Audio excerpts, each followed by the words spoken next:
pas croyant, on me racontait ça, je me disais, mais les gens, ils ont fumé la moquette, c'est pas possible. Et donc, il faut un argument en béton. Et quel est l'argument en béton que Jésus a donné? C'est pas seulement tous les miracles, toutes les choses qu'il a faites. Des miracles, il y a des tas de gens qui font des miracles dans le monde. Il y a des fakirs, il y a des mages, il y a des gens qui ont des pouvoirs et tout ça. Mais lui, il a annoncé quelque chose d'un peu spécial. Il a annoncé qu'il allait mourir et qu'il allait ressusciter. Et ça, il y a que Dieu qui peut faire ça, parce que Dieu, par définition, c'est celui qui crée la vie, qui crée le monde à partir de rien. Et donc, ressusciter un mort, c'est que Dieu qui peut faire ça. Alors, la question, c'est de savoir, est-ce que c'est vrai ou pas que Jésus serait ressuscité des morts ou pas?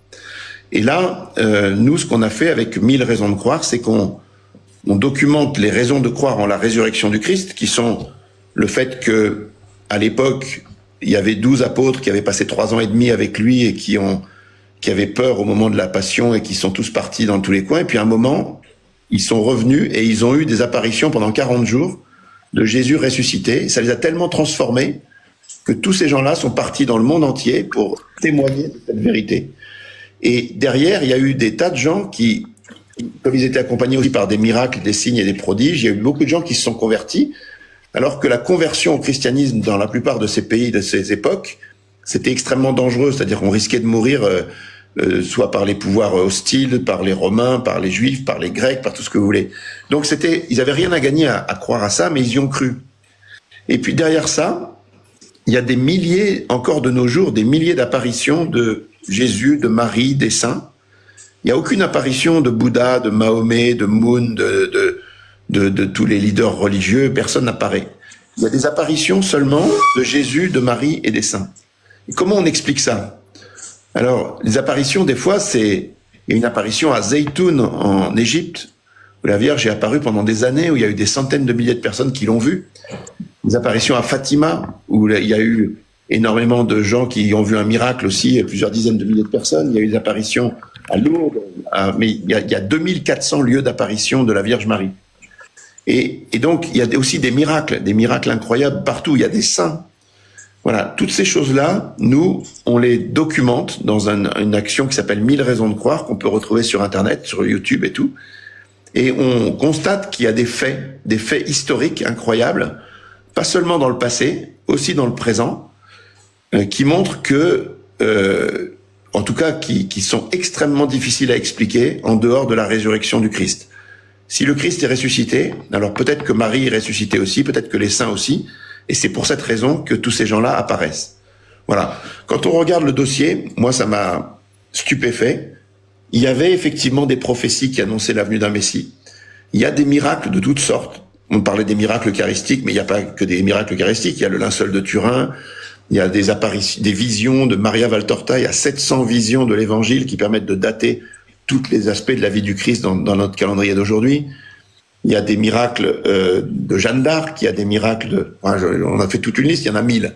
Ça fait 3 ans, presque 3 ans, qu'on envoie tous les matins un email donnant une raison de croire différente, que ça soit des saints, des miracles, des apparitions, des rencontres avec Jésus, des histoires providentielles, des prophéties, toute une série de choses, ou des choses aussi comme des stigmates, comme des personnes qui ont été pendant le corps conservé après leur mort. On en trouve à Paris, on en trouve partout.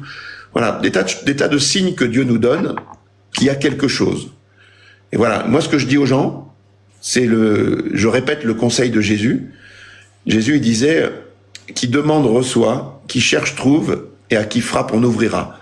En fait, si on est intéressé par la question de Dieu, et c'est ça que j'aime beaucoup chez les musulmans et chez les gens qui croient encore en Dieu, c'est qu'ils sont intéressés par la question de Dieu. Et donc, mais je crois que l'islam, il n'y a pas de raison de croire en l'islam. Il n'y a aucune raison de croire. Chaque fois que je croise des amis musulmans, je leur demande quelle est la raison de croire en l'islam. Ils me donnent des raisons qui me sont absolument pas convaincantes. Alors que les raisons de croire au christianisme sont extrêmement convaincantes. Et je répète, la raison qui est au-dessus de toutes les autres, c'est la résurrection du Christ. Mais de ce tremblement de terre que constitue la résurrection du Christ, découlent des miracles en nombre colossal, des apparitions en nombre colossal, des saints qui sont des figures extraordinaires, et puis des prophéties qui confirment et toutes choses. Voilà. Moi, je dis simplement aux gens, ne croyez pas sur parole, cherchez et vous trouverez.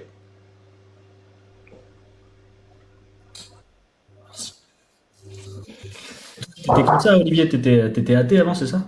Oui, moi, j'étais pas croyant, mais encore une fois, je te dis, quand on te dit, moi, dans l'univers dans lequel je vivais en France, je regardais les médias comme tout le monde, et personne te parle de Dieu, encore moins de Jésus, et donc tu as l'impression que ça n'existe pas. Et quand tu croises des gens qui croient à ça, tu te dis, ils sont fous, quoi. Ils croient à un conte de fées. Ils croient. Je sais bien. Mais Si vous êtes musulman, n'hésitez pas à monter d'ailleurs. voilà, derrière le christianisme, il y a une idée très forte, très très forte. C'est que l'amour est la valeur fondamentale. Que l'amour soit la valeur fondamentale, on le sait de plusieurs manières. On peut le ressentir simplement nous-mêmes. On sait très bien que ce qui nous rend heureux, c'est pas de posséder, d'être honoré, d'avoir des actes impurs ou des paradis artificiels ou d'avoir de l'argent ou d'avoir toutes ces choses-là, c'est des fausses pistes. On sait très bien que ce qui nous rend heureux, c'est d'aimer, d'être aimé, de faire aimer. C'est l'amour. Donc ça, c'est une première chose quand on réfléchit, quand on rentre en soi-même et on se demande qu'est-ce qui a vraiment de la valeur. On peut trouver tout seul que c'est l'amour.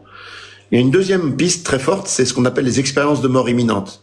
Toutes les personnes qui vont vivre des expériences de mort imminente, c'est-à-dire qu'ils vont quasiment mourir, mais être réanimés par les moyens médicaux modernes, ils ont tous une expérience dans toutes les cultures, dans tous les âges, dans tous les peuples. C'est la même expérience, c'est-à-dire que derrière le rideau, dans l'autre vie, il y a une lumière pleine d'un amour inconditionnel et ils comprennent que c'est l'amour qui est la valeur fondamentale du monde. Mais cette réalité, c'est aussi exactement ce qu'affirme le christianisme. Il affirme que Dieu est amour. C'est-à-dire qu'il est unique, mais il n'est pas solitaire. L'amour, pour que l'amour se déploie, il faut qu'il y ait un être qui aime et qui aime un autre et que cet autre aime en retour et que l'amour entre les deux soit une circulation. C'est exactement ce que décrit la vision chrétienne de Dieu, un Dieu qui est amour et qui a créé par amour et qui il veut notre liberté, il veut notre adhésion par amour et il veut qu'on le cherche parce que chercher c'est aimer. Voilà. Et je crois que la réponse profonde à toutes les aspirations du cœur de l'homme, elle est à chercher dans cette direction d'un Dieu qui est amour et de l'amour entre nous, entre les hommes et l'amour pour Dieu. Avant de laisser la parole à Casa, là, j'ai une petite confirmation à demander à Bruno, la Nour al-Alam. Que tu disais, Olivier, tu disais le summum de tout, c'est l'amour. Et nous, chrétiens, on dit que Dieu est amour. Mais est-ce que parmi les 99 noms d'Allah, est-ce que c'est un des noms d'Allah, c'est l'amour? Bruno. Il y a pas ce concept, il n'y a pas un nom qui est Al-Muhib, celui qui est caractérisé par l'amour. Par contre, il y a Al-Wadoud, l'affectueux. Le problème étant, c'est que l'amour d'Allah dans le Coran est conditionné en vérité par les actions qu'on peut faire ou ne pas faire à son égard. D'ailleurs, il y a des versets qui disent Inna Allah la yuhibbul kafirin, Allah n'aime pas les mécréants, etc., etc. Et ce qui est sensiblement différent du christianisme, c'est que l'épître de Saint Jean nous dit clairement Allahu mahabba, Dieu est amour. Et j'aime toujours à dire que la différence, elle est énorme parce que nous croyons que Dieu est amour par essence. Il n'a pas attendu de créer la création pour être amour. C'est la raison pour laquelle il est de toute éternité, Père, Fils et Saint-Esprit. D'ailleurs, c'est une question philosophiquement très très profonde. Et donc, Dieu est amour et tout ce qu'il fait est une émanation de son amour. Et ça, c'est complètement différent. Et cet amour, il le prouve. Et il l'a prouvé à la croix au travers de la mort et de la résurrection du Christ. Et ça, c'est quelque chose qui est immense. Voilà. Ça n'a jamais été fait dans l'histoire de l'humanité. Et Casa, bienvenue, si tu nous entends. Merci. Bonsoir. Salam alaikum. Merci de me donner la parole. Je suis intervenu parce que j'ai entendu l'intervenant qui est intervenu juste avant le frère Nour. Ouais. J'ai entendu à un moment, il y a une chose qui m'a interpellé dans son discours. Son discours, j'ai trouvé très pertinent et très respectueux. Et c'est tout à fait un peu ce qu'on retrouve au sein de l'islam. aussi. Parce que quand on disait par rapport à amour, il y a aussi le mot miséricorde qui revient très souvent. Dieu est miséricordieux. Allah est miséricordieux. C'est l'un de ses premiers noms que l'on utilise en islam. Donc, Oui. s'il y a de la miséricorde, c'est qu'il y a forcément de l'amour, premièrement. Après, pour en revenir un peu à ce que disait le frère aussi, en islam, la différence avec ce qui est chez les chrétiens, c'est que nous disons Dieu, Allah, je traduis le verset, Vas-y. n'engendre ni une créature engendrée. D'accord. Et Donc, juste, là, il y a divergence entre le christianisme et l'islam. C'est la seule divergence que pour moi est notable. Alors, Après, on se retrouve sur pas mal de points parce que si on regarde, l'islam, c'est un aboutissement de la chrétienté. Parce que Jésus, comme on l'appelle chez les chrétiens, chez nous en islam, on l'appelle Sidna Isa. Enfant de Marie, enfant de Myriam, chez nous les musulmans. D'accord? Là, on est en accord. Après, il intervient la divergence que tout le monde connaît. Oui, ça, exactement. En fait, tous les deux, les musulmans comme les chrétiens, en fait, c'est des gens de bonne volonté. On essaie de trouver la vérité. Et justement, c'est tout le but de ce live et tout le but de notre organisation 1000 raisons de croire, c'est d'essayer de découvrir la vérité. Donc nous, toi, tout à l'heure, Olivier, il a essayé d'exposer ses raisons de croire. C'est ce qu'on fait, nous, dans nos réseaux sociaux, etc. Mais est-ce que toi, tu pourrais nous parler des raisons, des motifs de crédibilité, des raisons de croire de l'islam? Qu'est-ce qui fait que toi, tu crois que l'islam est vrai? Alors, qu'est-ce qui fait que moi je crois que l'islam est vrai? Je pourrais énumérer plusieurs exemples. L'un parmi ces exemples, donc, par rapport au livre 5 et le Saint-Coran,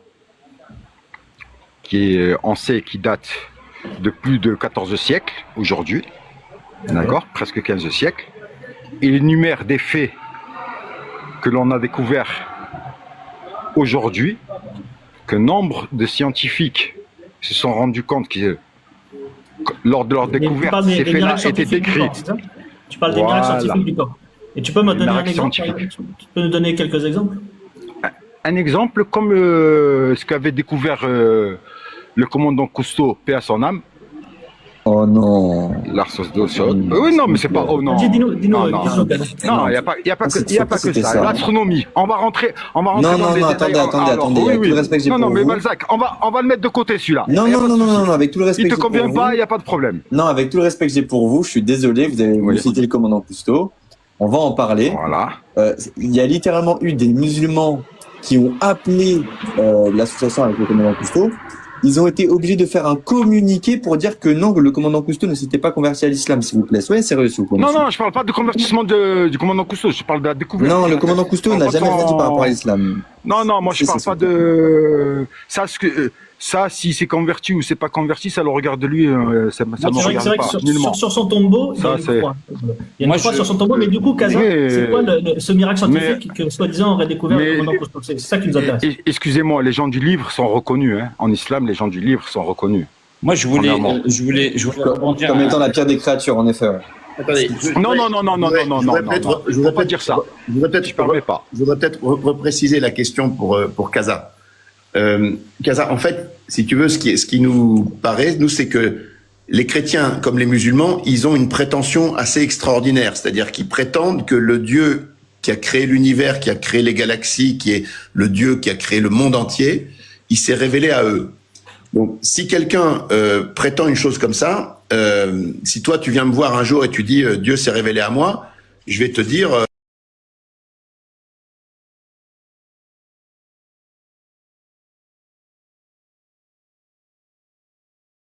croire très forte pour qu'on puisse admettre que quelqu'un s'est révélé à quelqu'un d'autre. Or, l'islam affirme que Mahomet est un prophète de Dieu, que le Coran est la dernière des révélations de Dieu, que la Mecque est la ville sainte voulue par Dieu, que la charia doit être suivie et que voilà, toute une série de choses. Mais quelles sont les raisons d'y croire? C'est-à-dire, quand on parle, moi je veux bien qu'on parle des miracles scientifiques du Coran parce que je suis scientifique, donc je connais bien ces questions et je pense que ça ne tient pas. Mais même il y a eu une conversion de beaucoup de gens à l'islam dans le passé, pendant les premiers siècles de l'islam. Plein de gens se sont convertis. L'islam s'est répandu jusqu'à Poitiers en France, jusqu'en Inde, jusqu'au Yémen. Et la question c'est, ils avaient pas le Coran, ces gens-là. Ils avaient quoi pour être convaincus que l'islam était vrai? Quelles étaient les raisons de croire en l'islam pour ces gens-là, à part le fait qu'il y a eu une conquête militaire qui les a obligés à croire? C'est ça ma question, en fait. Quelles étaient, pour les gens qui se sont convertis à l'islam massivement dans le premier siècle après l'islam, il y a eu des gens qui se sont convertis en Afrique du Nord, en Espagne, dans le sud de la France, au Yémen, en Perse, en Anatolie, en Inde, tout ça. Quelles étaient les raisons de croire en l'islam pour ces gens-là, à part le fait qu'il y a eu des conquérants qui sont venus avec une force militaire? Alors, merci de me redonner la parole. Moi, au contraire du panel, d'après ce que je comprends et d'après l'analyse que j'ai pu faire assez rapidement, j'ai pas votre niveau scientifique et religieux. Moi, je suis un simple musulman pratiquant.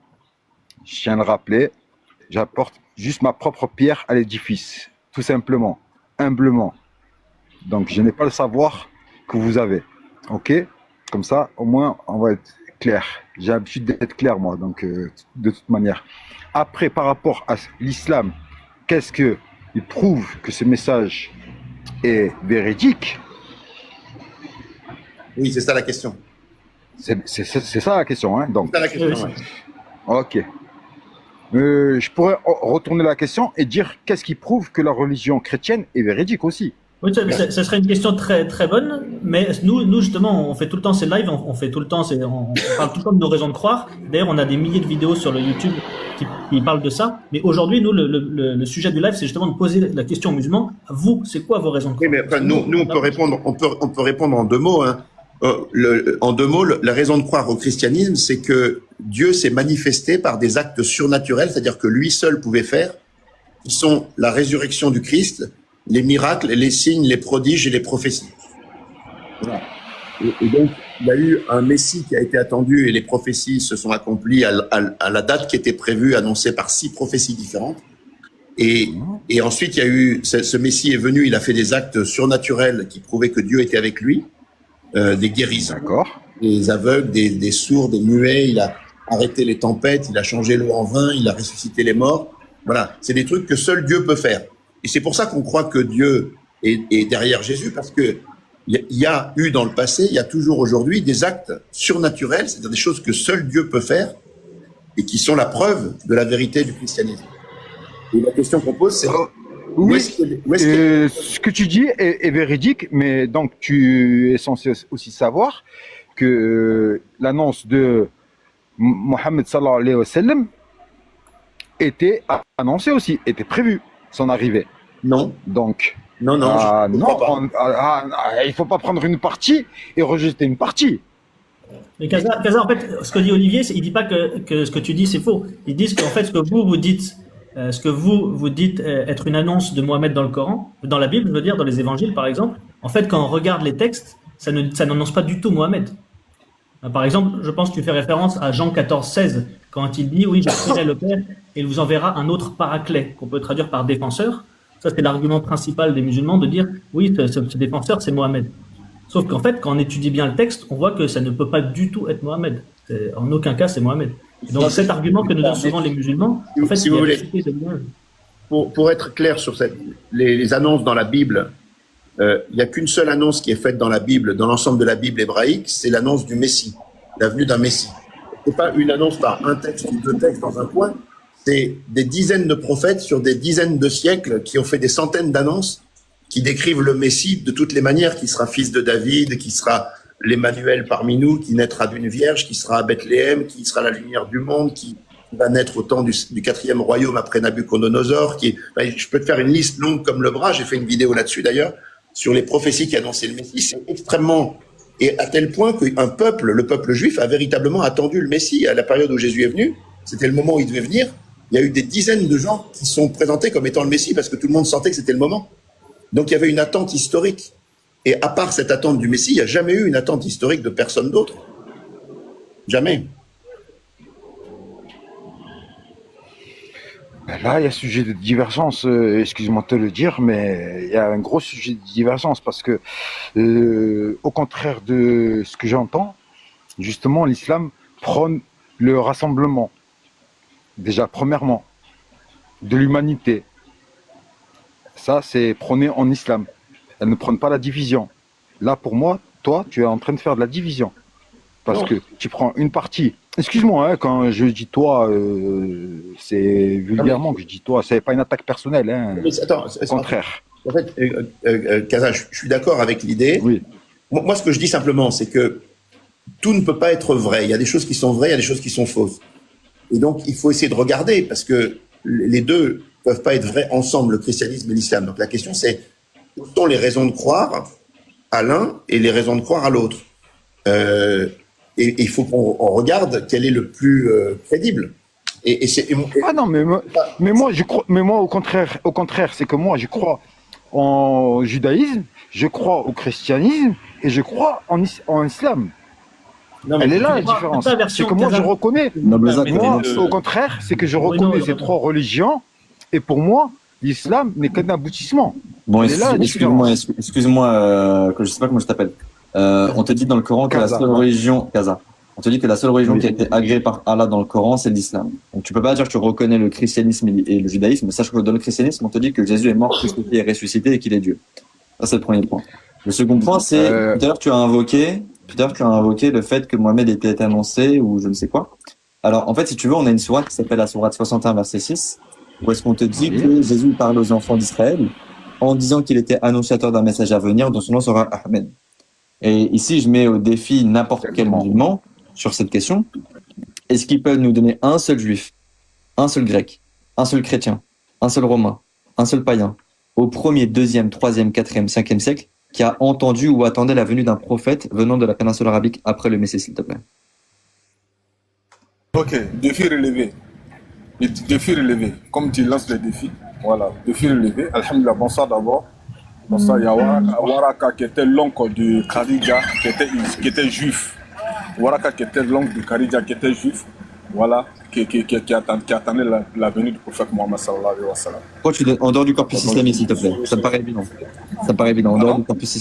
En dehors du corpus islamique, ça me paraît évident.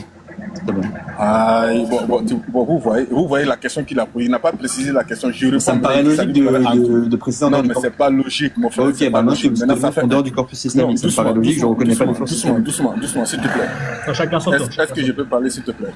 Oui, mais du coup, je précise ma question en dehors du corpus islamique. Bon, d'accord, tu finis, je prends la parole. Ok. Donc, je reprécise.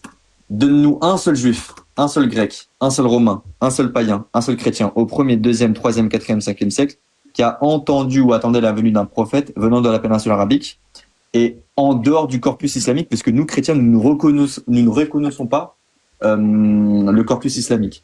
Donc, tout ce qui est hadith, Coran, on rejette. Donc, donne-nous des sources en dehors du corpus islamique, s'il te plaît.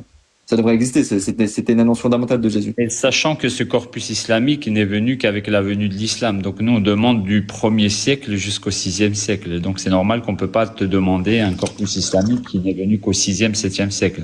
Donc est-ce que tu peux nous donner une transmission parmi les premiers chrétiens d'une attente d'un prophète quelconque, qu'il soit arabe, qu'il soit colombien, en dehors du retour du Messie? Est-ce que tu peux établir cela?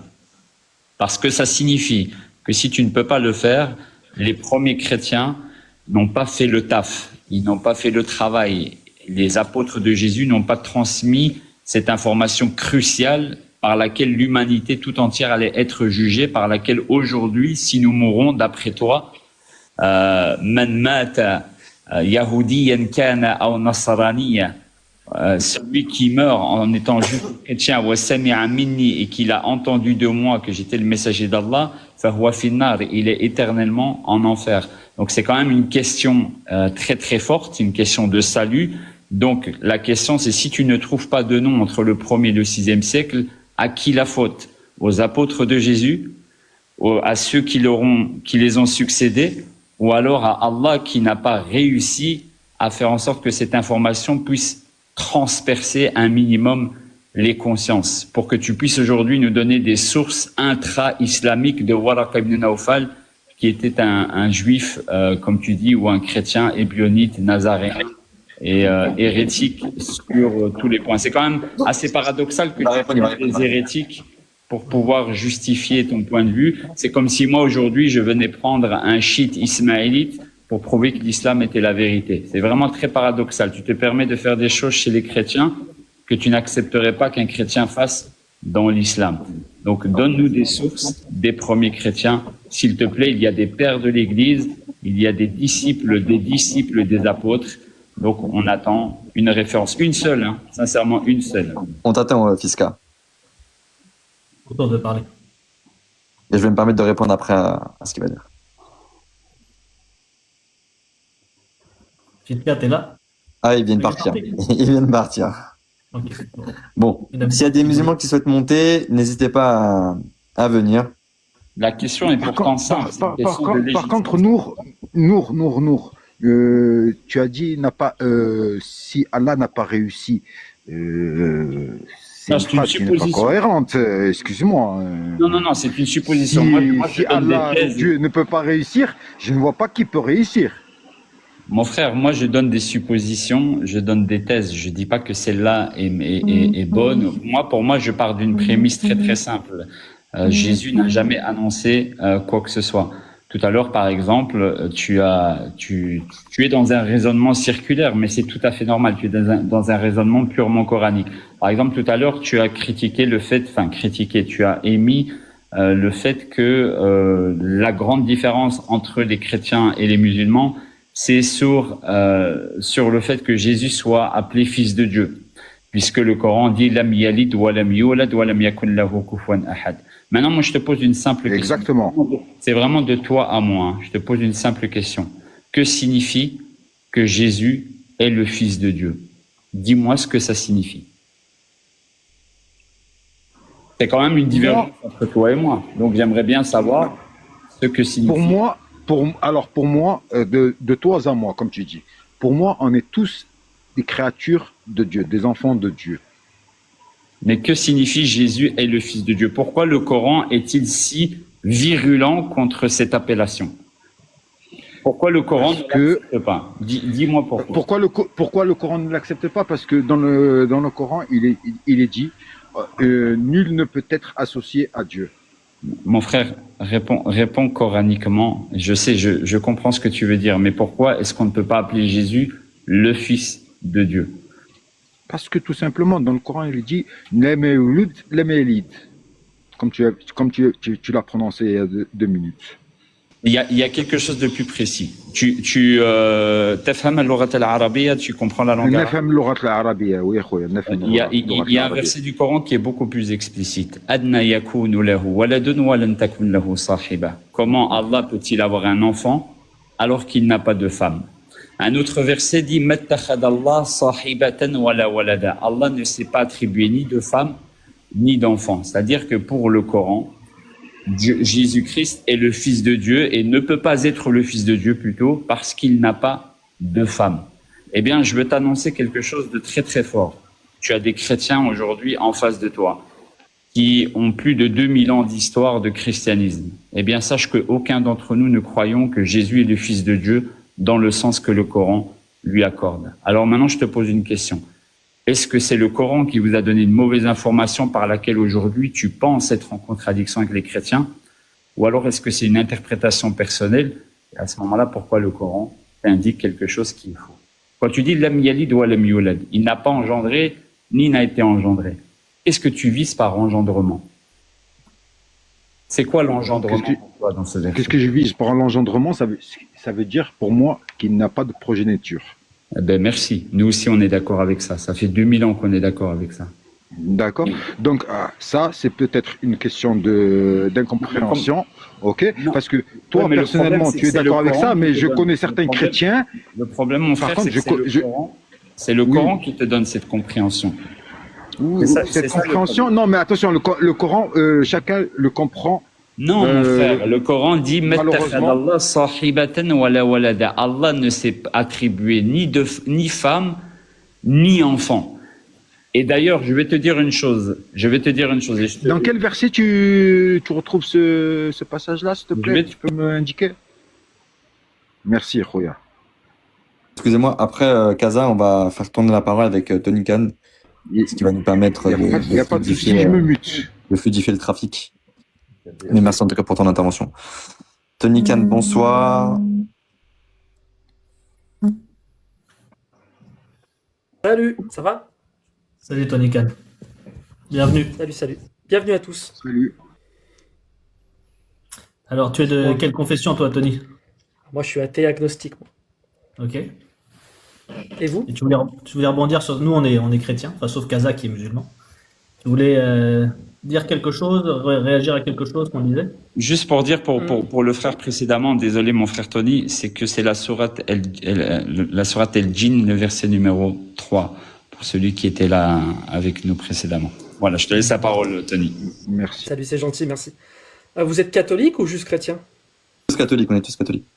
Ok, bah, ça marche. Bah non, mais moi j'ai toujours la même question quand je parle avec des croyants, peu importe la religion. Bah, pourquoi vous croyez en cette religion? Tu n'étais pas là tout à l'heure quand on répondait à cette question, bah, peut-être Olivier peut reprendre la parole. Je vais reprendre. Mais en fait, moi, j'étais pas croyant, un peu comme toi, et on m'a mis dans les pattes des arguments rationnels. Par exemple, un des arguments qui m'avait scotché, c'était l'idée qu'il y avait un peuple qui s'appelait le peuple juif, qui était un tout petit peuple dans l'Antiquité, qui avait attendu la venue d'un Messie, parce que des dizaines de personnes qu'on appelle les prophètes sur 20 siècles avaient annoncé la venue d'un homme qui allait changer le cours de l'histoire du monde.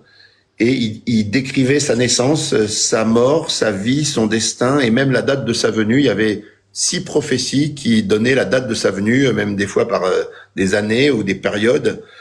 Et à tel point qu'il y a eu une attente colossale au 1er siècle de notre ère et plein de candidats messie. Et puis il y en a un qui a effectivement changé le cours de l'histoire du monde. Alors, le détail des prophéties, j'ai fait une vidéo là-dessus. Si vous allez sur la chaîne YouTube de Marie de Nazareth, vous verrez les prophéties qui annonçaient le Messie. C'est impressionnant, en fait. Moi, j'ai creusé ce dossier. C'est vraiment impressionnant.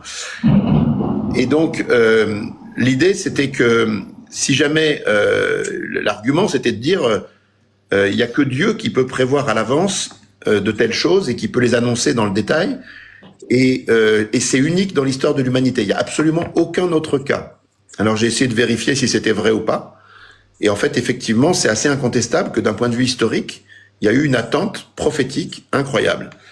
Derrière ça, ça existe aussi au cinéma, Terminator ou des trucs comme ça, mais dans le monde réel, il n'y a que le peuple juif et le christianisme qui ont débouché sur une attente accomplie de prophéties annoncées à l'avance, décrivant complètement la vie d'un homme. Donc ça, c'était vraiment un argument qui m'a touché. Après, j'ai eu des démonstrations de l'existence de Dieu de diverses manières, montrant que pourquoi y a-t-il quelque chose plutôt que rien? Il faut bien qu'il y ait une cause qui donne l'existence à tout ça. Ça m'a convaincu aussi. Et puis, sur Jésus, c'est très intéressant parce que il y a beaucoup de choses, mais tout tourne autour de l'idée que Jésus est encore vivant. Le fait qu'il est vivant, ça se manifeste par le fait que quand on le prie, il y a des réponses, qu'il y a des miracles, qu'il y a des saints qui vivent de sa vie, et qu'il y a aussi des histoires providentielles incroyables de toutes sortes qu'on trouve quand on cherche. Voilà. Donc, sur le moment, au début, quand j'ai rencontré pour la première fois ces arguments, je me suis dit c'est pas possible.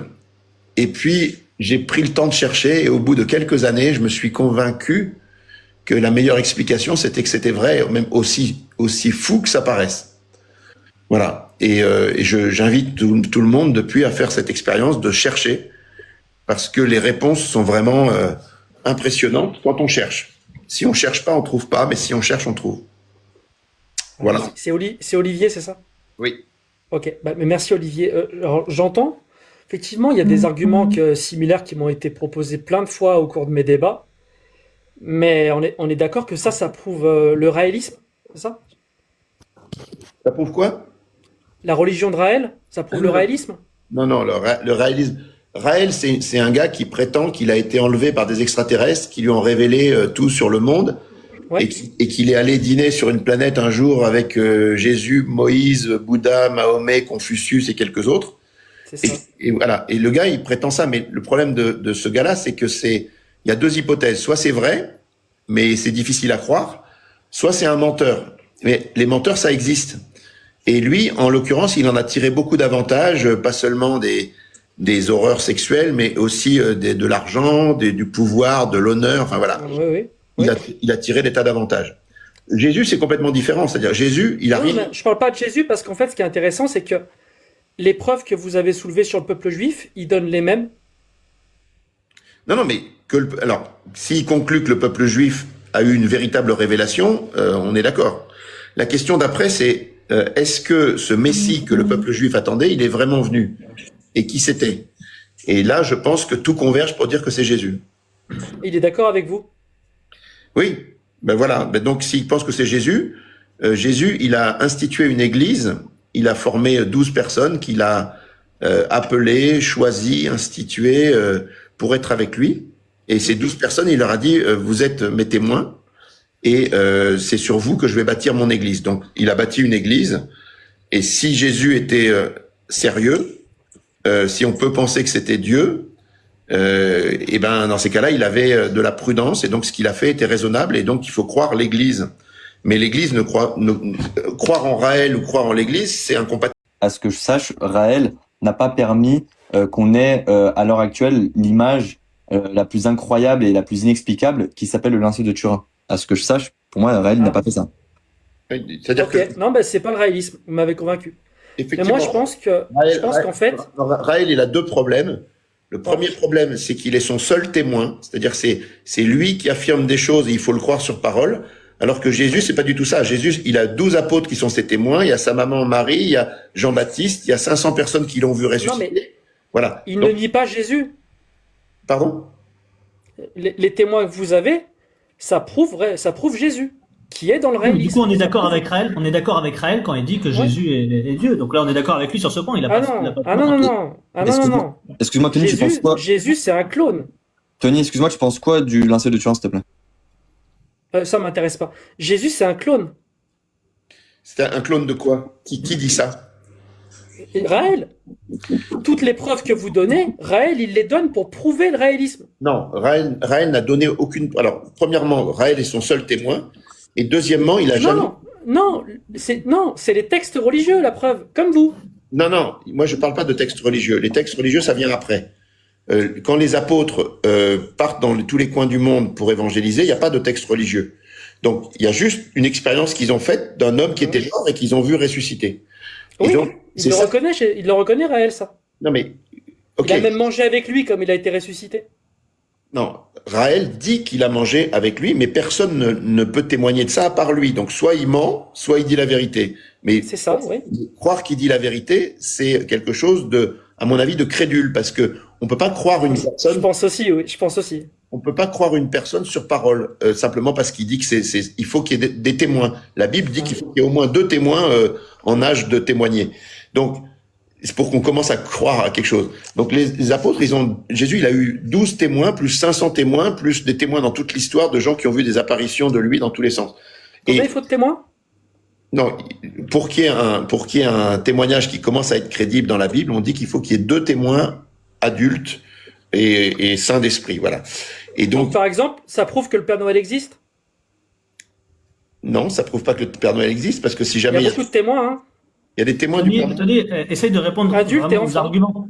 Tony, là, t'essaies juste de faire de la rhétorique de TikTok. Nous, on est là pour faire des vrais débats. Tu sais très bien. Attends, Jacques. Tu sais très bien que c'est pas l'argument d'Olivier. Olivier, il va juste oui parce qu'il y a des gens qui disent avoir vu 2 témoins. Non, je répète deux choses. Il faut qu'il y ait des témoins crédibles. Voilà. Il faut qu'il y en ait au minimum qui soient pas de la personne qui parle. 1 milliard. Et puis le Père Noël, on a 1 milliard. Le deuxième argument qui est important, c'est que Dieu se manifeste. Et pour que Dieu se manifeste, il faut qu'il y ait des œuvres surnaturelles. Parce que si il y a rien de surnaturel, saint Thomas d'Aquin nous dit, un traîneau volant, le surnaturel, un traîneau volant. Alors la question après. Olivier, une seconde, s'il te plaît. Tony, est-ce que tu essaies de comprendre l'argument d'Olivier? Parce qu'Olivier, il est en train de dire. Oui, l'argument c'était. Attends, laisse-moi finir. Bien pas sûr. seulement des témoins, il parle de témoins crédibles. Et il parle, comme Oui. disait Blaise Pascal, moi je crois des témoins qui se font égorger. Est-ce que tu connais des gens qui se sont fait égorger pour témoigner que le Père Noël existe? J'en connais pas, moi. Ça Ça t'en change connais quoi. pas. Nous, on est en train de dire Il y a justement. des témoins, il y a des témoins qui se sont Tony. fait égorger pour dire que Mohamed est le vrai prophète. Donc Alors, là, en dites vrai, pas le mot, dites pas le mot, Oui, s'il vous plaît. attends, Tony, Ah, pardon. laisse-moi finir Ouais, cet argument. attends, Tony, faut s'il pas te qu'on plaît. dise le mot, il a raison, Balzac. Bah oui, mais je s'il te rebondis plaît. sur ça. Oui, je Oui, réponds à non, cet mais t'as argument. raison, mais j'ai pas fini mon argument. Ah, si mais du tu coup, m'avais laissé finir, j'en connais pour Mohamed et Allah. Oui, d'accord. Bah, justement, on est d'accord. Donc ça ne d'accord. suffit pas à dire que c'est non, vrai. Attends, laisse-moi Non, non, finir. non. Oui, Tony, Non, non. on est d'accord. Faut être Pour plus Mohamed focus. et Allah, oui, justement, parce que c'est des gens qui croient, qui disent la vérité. Donc on est d'accord que des gens peuvent mourir pour quelque chose qu'ils croient être vrai. Bien sûr. Cependant, on est d'accord, du coup, je te dis, cependant, les apôtres, eux, non seulement ils croyaient que ce qu'ils disaient c'était vrai, mais en fait, eux, ils étaient témoins de ce qu'ils disaient. Ça veut dire que s'ils mentaient, eh bien, ils le sauraient. Donc eux, soit, comme ils étaient témoins, soit ils avaient menti, tu vois, ils pouvaient pas croire ce qu'ils disaient Excusez-moi. sans savoir qu'ils mentaient. Tu vois ce que je veux dire? Excusez-moi. On meurt Comment pas tu pour sais quelque qu'ils chose. étaient témoins? C'est des témoins tu sais comment? Attends. Excuse-moi. C'est historique et on ne meurt pas pour quelque chose qu'on sait être faux. Tony. Juste, excusez-moi, s'il vous plaît. Excusez-moi, s'il vous plaît. Tout à l'heure, en fait, j'ai cité justement l'argument du linceau de Turin. Faut que je rebondisse à ce qu'il a dit. Oui, mais il n'y a pas de problème. Juste le problème, c'est quoi? C'est que pour moi, si tu cherches la vérité, lorsque je te parle du linceau de Turin, tu peux pas dire que tu t'en fiches du linceau de Turin, sachant que c'est Si, une parce que preuve. tu fais ça pour changer de sujet comme d'habitude. Je vais Non, pas plutôt du tout, parler c'était avec le eux parce début. qu'on a beaucoup débattu tous les deux. Ça m'intéresse C'était le pas début, ce soir, justement. si tu veux bien. Non. Bah, c'est pas grave, ils peuvent te citer les mêmes arguments, mais il n'y a pas de Non. problème. Non. Parce que la seule de Turin, il est revendiqué aussi par Raël. Mais on va pas en parler. parce Mais qu'on ça ne en a change pas, marre, Raël. Tony. T'as l'air Je vais d'être répondre quelqu'un à son d'intelligent. argument. Je pense que tu peux répondre à l'argument Oui. vraiment. Non, mais Tu peux répondre attendez. aux arguments que Attendez, il y a eu nous, 3 arguments. Je peux répondre à Pascal, puis à toi, Ouais. puis à Olivier. Mais on a le même avec Pascal. Je voudrais faire une mise au point quand même importante. En fait, Jésus, il dit qui cherche trouve et paie aux hommes de bonne volonté. En fait, ce qui est fondamental dans une recherche de vérité, c'est de le faire avec un esprit ouvert et avec bonne volonté. C'est-à-dire que si on cherche vraiment la vérité, on va essayer de regarder de manière honnête les témoignages et les arguments. C'est-à-dire que si jamais tu mets sur le même plan le Père Noël et les affirmations des chrétiens Bien qui... sûr, je suis athée, moi. Oui, non mais c'est pas. Moi, je trouve que c'est une attitude qui n'est pas, qui n'est pas raisonnable parce que tout le monde sait bien que c'est pas du tout crédible de penser au Père Noël parce D'accord. qu'effectivement, il y a personne de raisonnable qui croit à ça, tu vois. Et donc, en 2 minutes, tu vois que le Père Noël n'existe pas. Et en 2 minutes, tu vois que Raël dit n'importe quoi. Et en 2 pour minutes, on voit que et pour dans quelque Jésus, chose. non mais pour Jésus, Ouais. c'est là que ça devient Il y a intéressant. plein de gens raisonnables qui croient que Jésus existe, Tony. C'est même pas ça. Ils c'est sont- que- Le, Oui, il y le a des Père gens Noël n'a raisonnables pas, qui croient qu'Allah est le vrai Dieu. le D'accord, Père mais c'est Noël très n'a bien. pas eu des Ils ont raison de prophéties, croire, il n'était pas de chercher attendu au depuis départ. des Ils ont raison millénaires. de chercher au départ. Donc l'argument de la raisonnabilité, il n'est pas bon. Mais je vais reprendre à tous vos arguments parce qu'il y en a eu 3. Les gens qui se font couper. Oui. On est passé de des gens peuvent perdre la vie parce qu'ils croient que c'est vrai à, parce qu'elle a dit, on ne perd pas la vie quand on sait que c'est faux. Bah, je suis bien d'accord avec toi. C'est pas très logique des gens qui perdent la vie quand on sait que c'est faux. Oui. Jusque-là, Ouais, bah, c'est- moi je suis d'accord avec vous. On est perd d'accord. pas la vie. On est On d'accord. perd la vie quand on croit que c'est vrai. Moi, c'est ce saut logique de croire que c'est vrai et c'est vrai. C'est ce saut logique qui me dérange. Et s'il existe dans votre religion, il existe dans d'autres religions. Moi, je connais des gens de dérives sectaires qui ont perdu la vie parce qu'ils croyaient que c'était vrai. Désolé les gars, hein.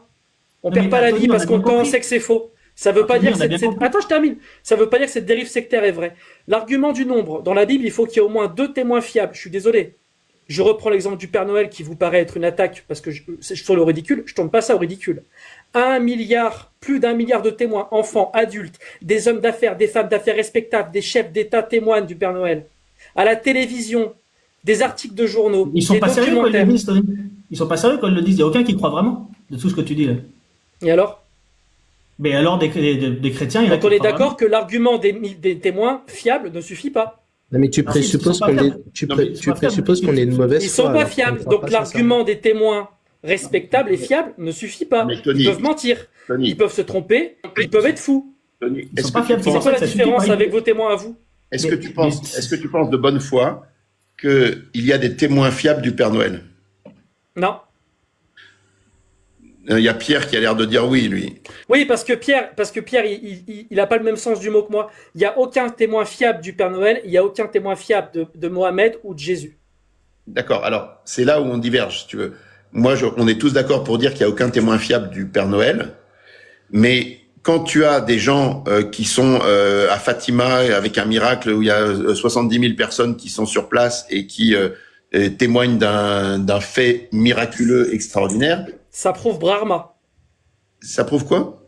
Le dieu Brahma, qui vous joue un mauvais tour et qui vous fait croire que c'est Jésus. Oui, si tu crois que c'est cette hypothèse, j'ai jamais entendu, mais tu connais l'histoire de Fatima un peu ou je te la raconte en 2 minutes?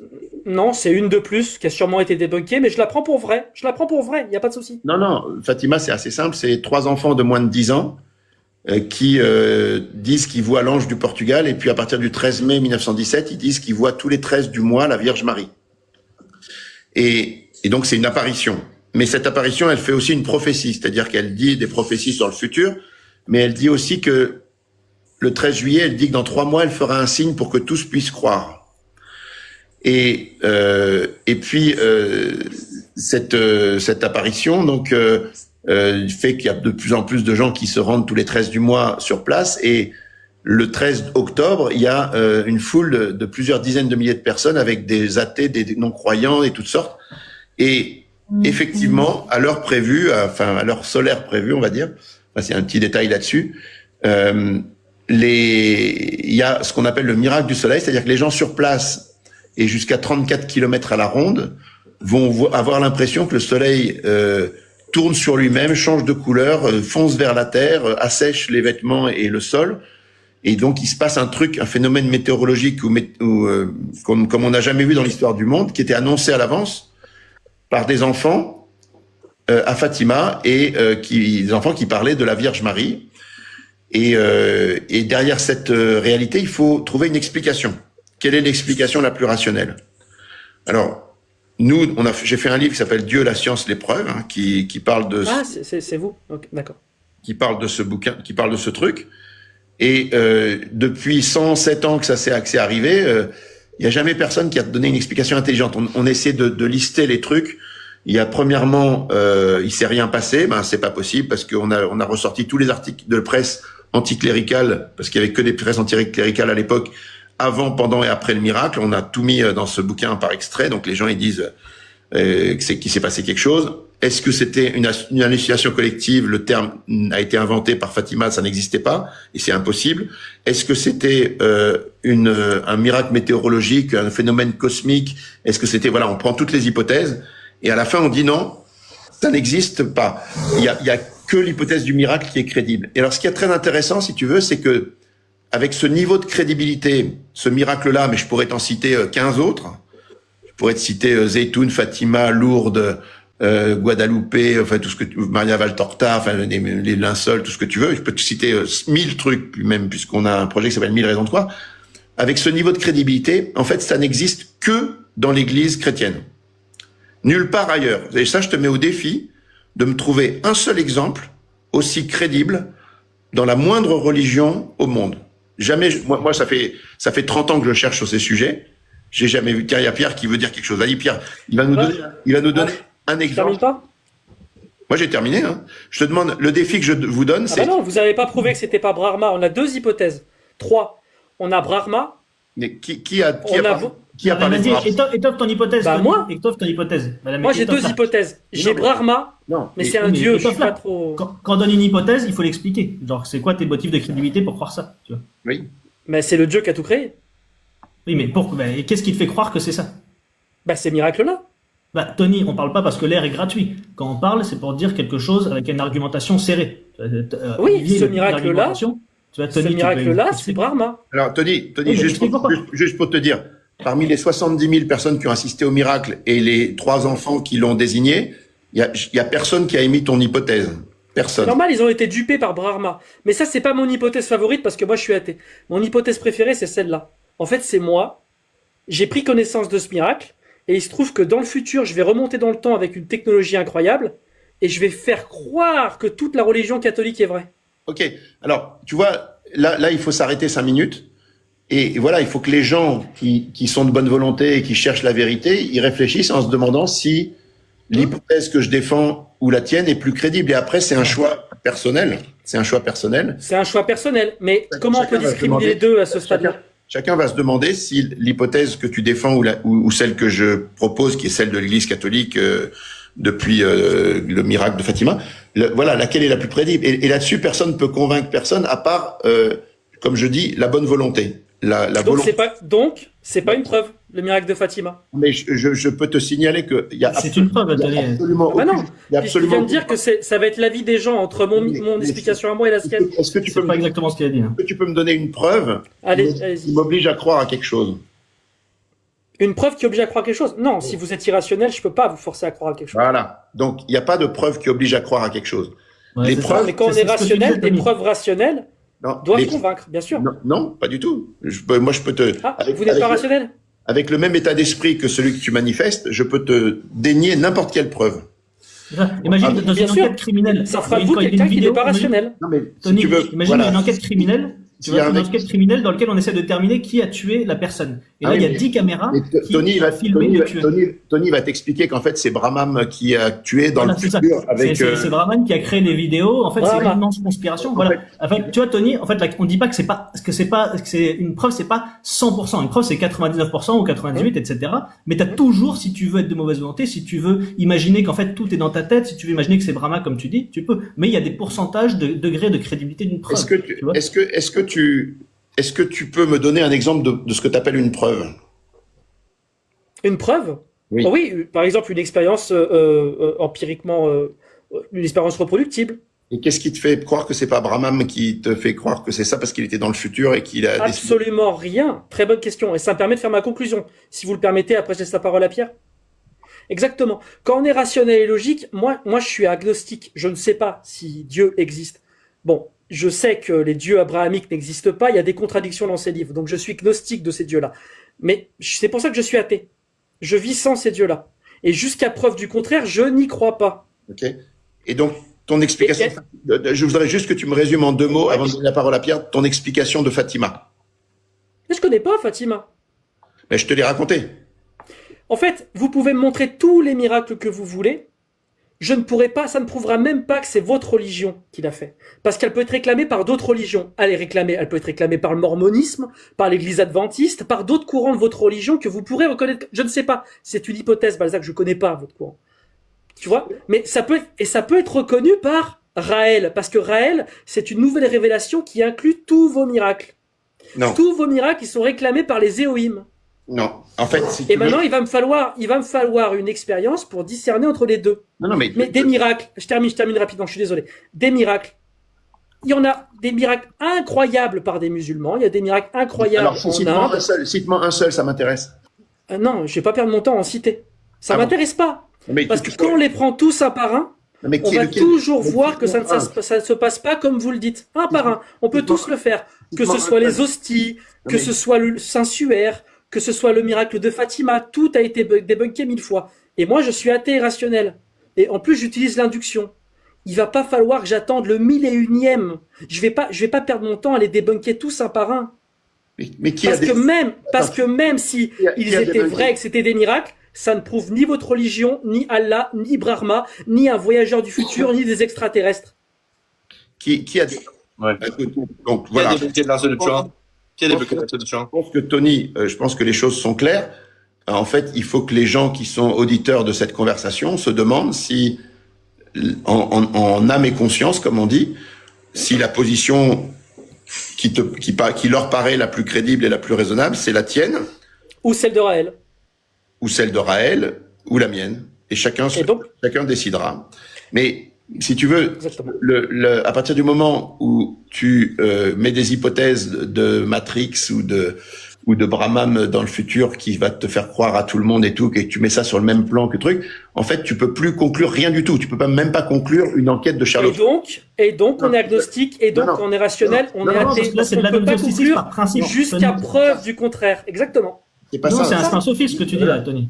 Ça veut dire que tu peux même pas conclure que Sherlock Holmes a raison ou que quand te condamne quelqu'un dans Sherlock Holmes, c'est une fiction. Oui, mais que quand on condamne quelqu'un à la prison, ou quand la société, ou quand il y a n'importe quelle décision, n'importe quel acte, tu dois nier tout dans ta vie. Tu vois ce que je veux dire? Tu peux rien. Ça, par contre, c'est un sophisme, c'est une fausse analogie. Non, pas du tout. Parce que si jamais tu as ce niveau de doute par rapport à la réalité, par rapport aux choses qui sont de l'ordre de la preuve. De la réalité? Que tu les remets en cause. Un homme qui a marché sur l'eau, ça fait partie de la réalité?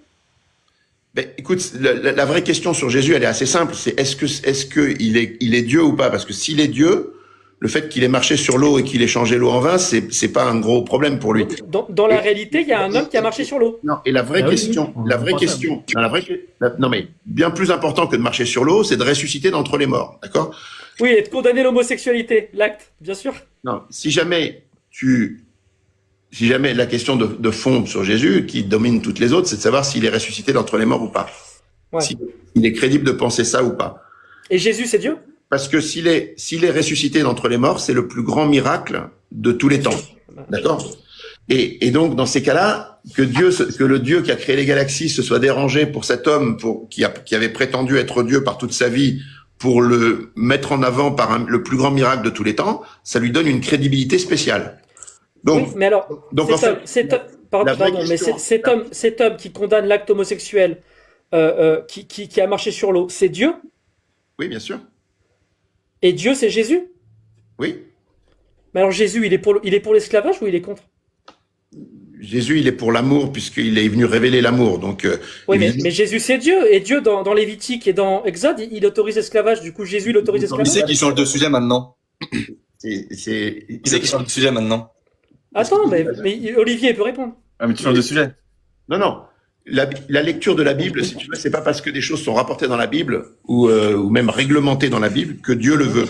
Voilà. C'est pas le verbatim divin, l'Ancien Testament? Non, absolument pas. Est-ce qu'il contient un seul verbatim divin? Tu as qu'à regarder le numéro 108 du catéchisme de l'Église catholique qui t'explique que le christianisme n'est pas une religion du livre. Tu confonds avec le Coran. Non, je vous demande juste si dans l'Ancien Testament, il y a ne serait-ce qu'un seul verbatim divin. Mais ça veut dire, si tu veux, il faut que tu rentres dans une compréhension. La parole de Dieu mot à mot. Est-ce que les 10 commandements, par exemple, c'est le verbatim divin? Il faut que tu comprennes. Ça renvoie à la volonté de Dieu. Est-ce que c'est la verbatim divin? Je sais pas, je vous pose la question, je connais pas, moi j'ai jamais lu ça. Je vais te donner un truc en exclusivité à toi, Tony. Oui. C'est que je vais publier cette semaine ou la semaine prochaine une vidéo qui s'appellera l'idolâtrie des mots. Le problème de l'idolâtrie des mots. Et je t'invite la crampe mentale. Pardon? C'est le concept de la crampe mentale. Non, c'est pas ça. C'est le problème du statut qu'on donne aux mots et de la nécessité d'une interprétation. Comme esclave? Je comprends pas. Comme le mot esclave, l'interprétation qu'on a du mot esclave, par exemple? Mais c'est Brahma qui te fait croire que en fait l'esclavage c'est dans la Bible, mais en réalité c'est pas dans la Bible, c'est une illusion que tu as dans ta tête. Non, c'est pas ça. C'est vrai? C'est vrai? Balzac? Olivier, vous êtes d'accord avec Balzac? Non, je suis pas d'accord avec Brahman. Je sais même pas qui c'est ton Brahman. Donc, Mais est-ce que Dieu a autorisé l'esclavage dans l'Ancien Testament? Je veux juste savoir, parce que dans les 10 commandements, ça y est. Et moi, j'ai compris que les 10 commandements, c'était verbatim divin. Tony, dans les 10 commandements, il y a l'esclavage. Tu as lu l'esclavage. Ben voilà, du coup, Jésus, il est pour l'esclavage. Non, il y a pas l'esclavage. Je sais pas où tu as vu qu'il y a de l'esclavage dans les 10 commandements, ça n'existe pas. Bah, tu ne convoiteras pas la femme de ton voisin, ni son bœuf, ni son esclave. Oui, alors. Non, mais est-ce que ça veut dire que ça autorise l'esclavage? Mais non, oui, si la personne, tu convoiteras pas son esclave, c'est qu'il non, ça dit pas que tu autorises l'esclavage. Dans Lévitique, quand c'est écrit qu'on pourra avoir des esclaves parmi les peuples étrangers, encore une fois, je l'ai pas lu, hein, mais parmi les peuples étrangers, on pourra les vendre, les acheter et les léguer en héritage, et ce sera votre propriété pour toujours.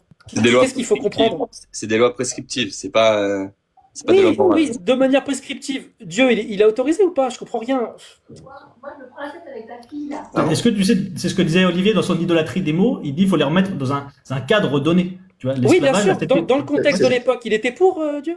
Il n'était pas pour, mais il prend l'humanité comme elle est. À ce moment-là, il y a l'esclavage. Et tu vois, quand il est revenu vers Abraham, vers Abraham, il a repris la société dans laquelle il est, et petit à petit, il a conduit le peuple de Dieu vers le bien tout entier. Il a révélé en Jésus-Christ. Mais entre il l'a autorisé.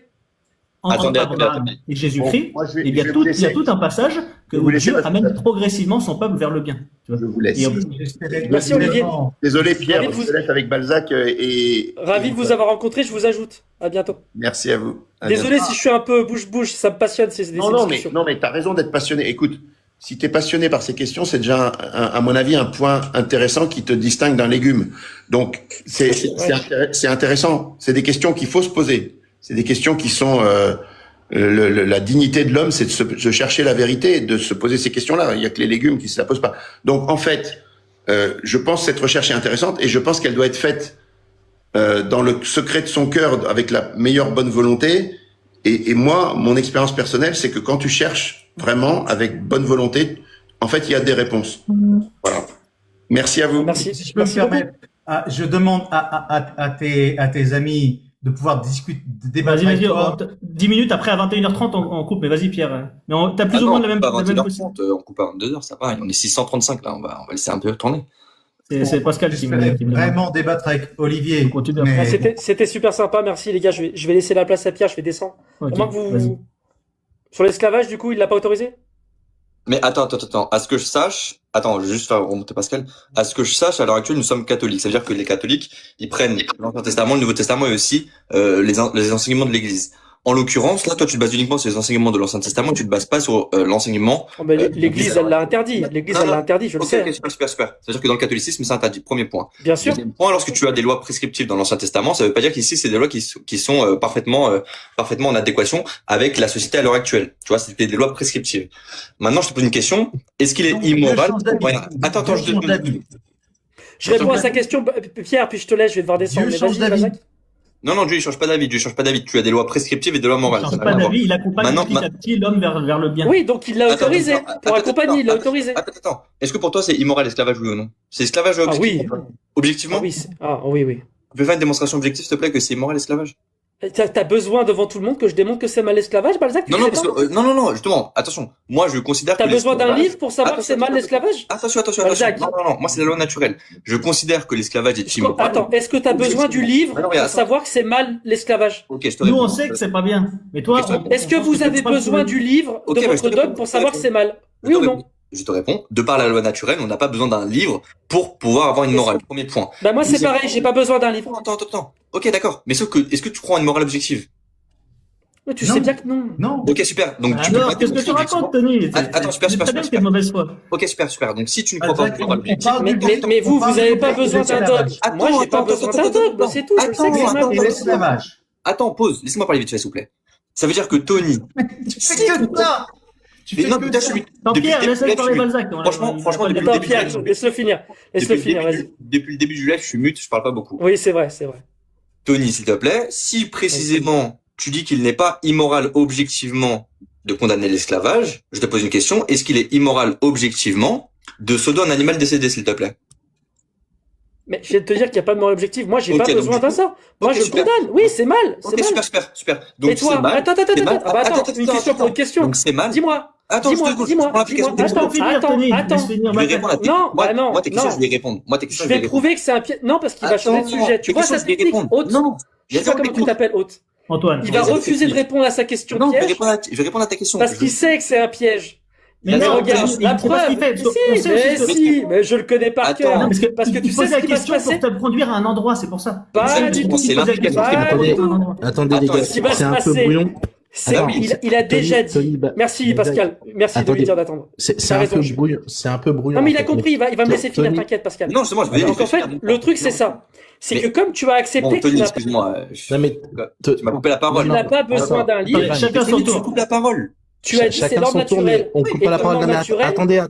Mais je termine, il reste 10 secondes. Mais tu m'as coupé la parole. 10 secondes. Mais arrête de me couper la parole. Comme tu n'as pas besoin d'un dogme, mais moi non plus, toi tu invoques l'ordre naturel. Moi je vais invoquer le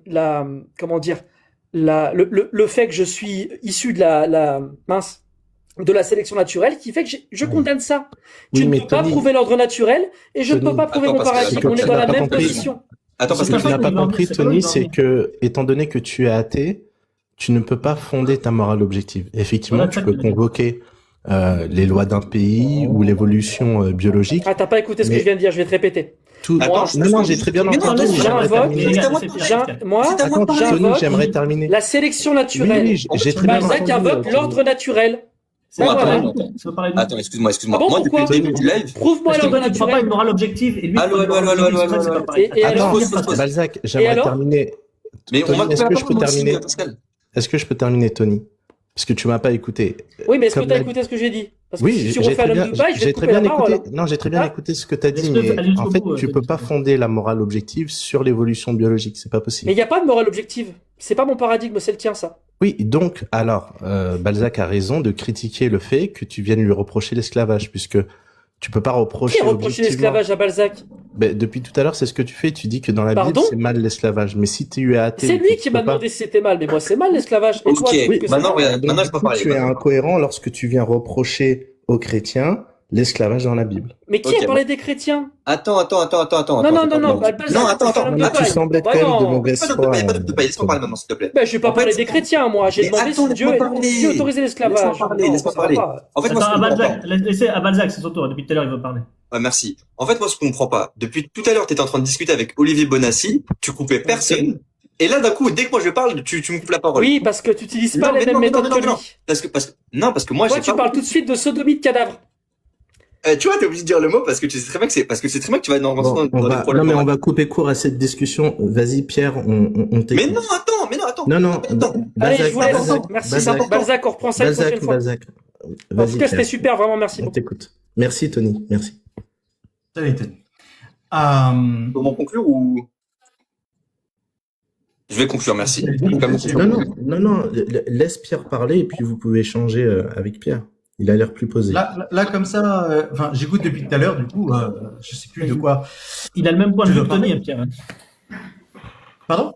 Je dis que tu as le même point de vue que Tony. Peut-être. Ça, tu vois, je pense que c'est un problème. Vous pensez que on a le même point de vue. La seule chose qu'on a en commun, c'est que Tony et moi, on est athées. Non, c'est pas c'est le scepticisme. Je dis ça pas par rapport à l'athéisme, bien sûr que non. Je dis ça par rapport au scepticisme. Le scepticisme, c'est la science, c'est une méthode. Je peux t'assurer que quand on discute avec Tony de sujets différents que de la divinité ou du surnaturel, on n'a pas du tout les mêmes points de vue. Donc ça, c'est une chose que tu affirmes. On n'a pas du tout les mêmes points de vue. Je parlais évidemment du sujet qui nous intéresse. Et il n'y a pas de doctrine athée. Ça n'existe pas, la doctrine athée. Athée, ça veut dire être sans Dieu. Il y a une croyance athée. Tu vas décrire une doctrine, c'est-à-dire que tu es sans Dieu. C'est une doctrine. Donc, tous les joueurs tous ceux qui ne jouent pas au tennis ont une doctrine. Non, c'est pas juste ça. Mais attends. L'athéisme, c'est une idéologie, d'accord? C'est ça l'athéisme. Non. L'athéisme est une idéologie qui postule. Je peux parler?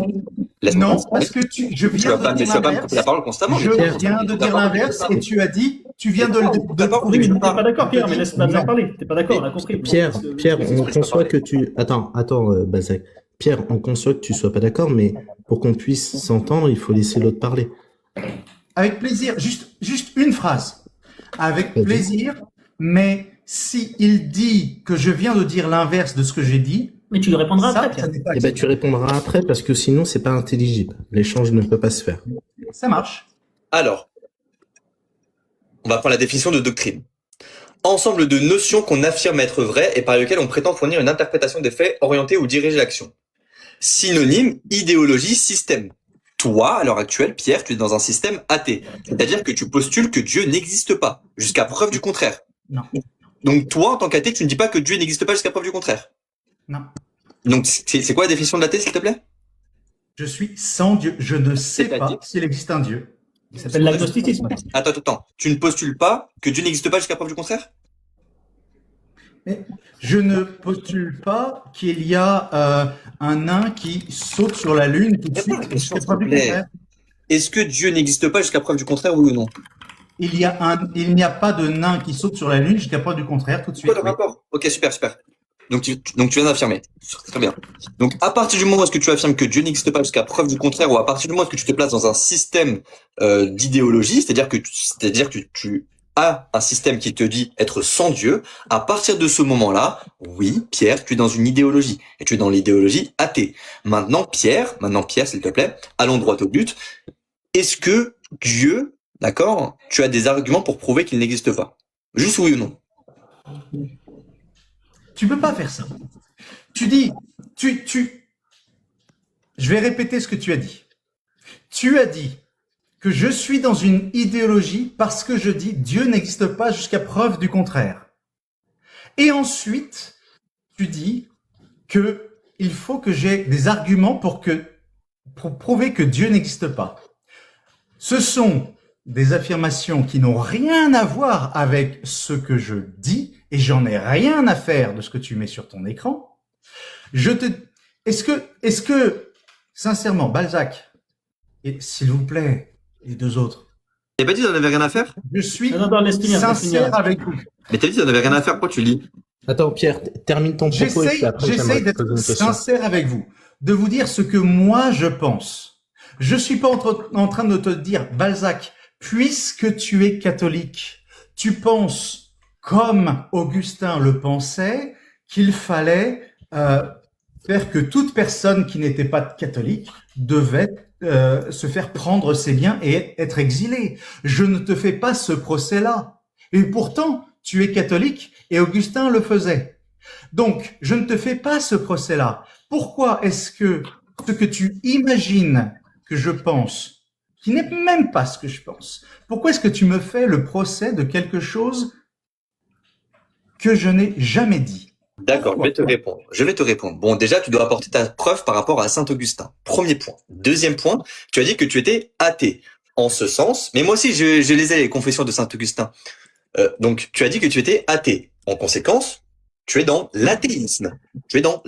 Et si tu es dans l'athéisme, définition du Larousse, doctrine qui nie l'existence de Dieu. Cette position philosophique ne se confond ni avec l'agnosticisme, qui est le refus de prendre parti dans les débats métaphysiques, ni avec le panthéisme, qui implique que Dieu puisse exister partout dans l'univers et se confondre avec lui. Donc tu es athée. Tu n'es pas athée. Je suis persuadé qu'il y a des catholiques avec lesquels tu es en désaccord sur la doctrine. Et pourtant, je ne t'accuse pas d'être en accord avec eux. Moi, je dis, je n'ai pas de doctrine religieuse. Tout ce que je te dis, c'est que, par exemple, je ne suis pas de gauche. Est-ce que tu vas m'accuser, du coup, d'être de gauche? Je ne suis pas de droite. Ah non, du coup, tu es de droite. Alors, Pierre, attends, Pierre, le problème que, Balzac, le problème que je vois à ta définition de l'athéisme, Pierre, c'est que, en fait, de Diagoras de Milos jusqu'à Diderot, les athées se sont définis comme des gens qui affirmaient que Dieu n'existait pas. Et donc, il y a une prétention à la connaissance. Lorsque tu affirmes, je peux terminer. Lorsque tu affirmes quelque chose, tu as la charge de la preuve de ton affirmation. De la même manière que vous, d'une manière très légitime, vous venez nous demander les preuves et les raisons qu'on a de croire, lorsqu'un athée vient et affirme, selon le sens historique de l'athéisme, que Dieu n'existe pas, c'est normal qu'on vienne te demander les preuves qui viennent soutenir ta croyance. Tu comprends notre point de vue? C'est une excellente question. Et justement, tu sais que dans les premiers siècles du christianisme, et d'ailleurs du judaïsme aussi, une des raisons pour lesquelles les juifs et les chrétiens étaient détestés par les populations au sein de l'Empire romain, c'est parce qu'ils les accusaient d'être athées. Parce que, en ne faisant qu'accepter un Dieu plutôt que d'accepter par définition que tous les dieux existaient, ils étaient athées.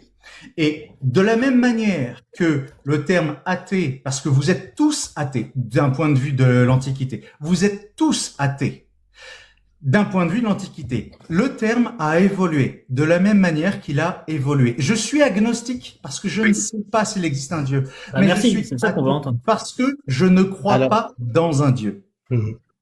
Alors Pierre, pour te répondre, c'était des accusations d'athéisme. Mais justement, les chrétiens s'en défendaient, et ils s'en défendaient justement en affirmant que Dieu existait. Donc, il faut pas confondre une définition avec des accusations. Non, historiquement, non, Pascal, si tu me permets. Tu m'as posé une question. Je termine. Vous m'avez posé des questions. Non, mais attends, je termine mon développement. Attends, Pierre, s'il te plaît. Je te donnerai la parole après. De Diagoras de Mélos, on est 5 siècles avant Jésus-Christ, jusqu'à Diderot qui écrit l'encyclopédie. La définition de l'athéisme, philosophiquement, elle a été définie comme ceux qui affirment l'inexistence de Dieu. C'est une prétention à la connaissance. Et dans ce cas-là, lorsqu'on affirme quelque chose, on a la charge de la preuve. La position que toi tu tiens, c'est l'agnosticisme. Et c'est important de pas mélanger les torchons et les serviettes. L'athée, lui, affirme que Dieu n'existe pas. L'agnostique, lui, dit qu'il suspend son jugement parce qu'il veut pas se prononcer sur la question. Et le théiste, lui, affirme l'existence de Dieu. Si tu es agnostique, effectivement, on n'a pas à te demander pourquoi tu crois que Dieu n'existe pas. Mais si tu te définis comme athée, il faut accepter la charge de la preuve qui vient avec. Je suis athée. Non mais, ok, on peut faire simple. C'est que j'utilise les termes que j'utilise pour me définir, et ensuite on parle du fond des sujets. Ça vous plaît? Je suis athée parce que je ne crois pas. Mais ça ne veut pas dire que je crois qu'il n'y a pas. Par exemple, je ne suis pas joueur de tennis. Ça ne veut pas dire que je suis anti-joueur de tennis. Donc je suis. Non, mais ça veut dire que tu pratiques pas. Non, mais ça veut dire que tu joues pas au tennis. Ça veut dire que tu affirmes. Celui qui ne joue pas au tennis affirme qu'il ne joue pas au tennis. Oui, mais ça ne veut pas dire que le tennis n'existe pas, dans mon opinion. Non, c'est pas ce qui est dit dans l'affirmation. Lorsque tu dis que tu joues pas au tennis, ça veut dire que tu joues pas au tennis. Lorsque tu dis que Dieu n'existe pas, tu affirmes que Dieu n'existe pas. Donc lorsque tu affirmes une proposition, tu m'as entendu dire Dieu n'existe pas. Non, mais le problème, c'est que tu joues sur les conventions. Tu l'as dit quand tu as dit athée. Tu l'as dit quand tu as dit les mots ont un sens, Pierre. Les mots ont un sens, une définition. Non. Pierre, je comprends ta position. Pierre, je comprends ta position, mais en fait, en société et dans les sociétés depuis l'Antiquité, on a ce qu'on appelle des conventions, des définitions. Et là, tu es en train de faire un hold-up sur la convention. Les chrétiens étaient athées. Les chrétiens étaient athées. Non, c'est faux. C'était une accusation. Non, c'était une accusation, mais ils s'en défendaient. Non. Ah si, je sais très bien auquel texte tu fais référence. En termes de ils s'en défendaient. Les chrétiens étaient athées parce qu'ils n'acceptaient pas tous les dieux, alors que toutes les autres cultures acceptaient tous les dieux par définition, même s'ils n'étaient pas le leur. Mais aujourd'hui, lorsqu'on prend un dictionnaire, la convention. Donc tu changes la définition. Non. Moi, je pense que ce que tu dis, c'est faux. Mais la convention, aujourd'hui, Aujourd'hui, on est au 21e siècle, on a des mots pour parler, Pierre. Si toi, tu veux pas utiliser, d'accord, mais donc, tu viens pas parler avec des débatteurs, viens pas discuter. Si on peut pas discuter, si on n'a pas les mêmes mots, on peut pas discuter. Si on peut pas discuter, ça sert à rien de venir parler, tu vois. Donc, on utilise la définition d'aujourd'hui.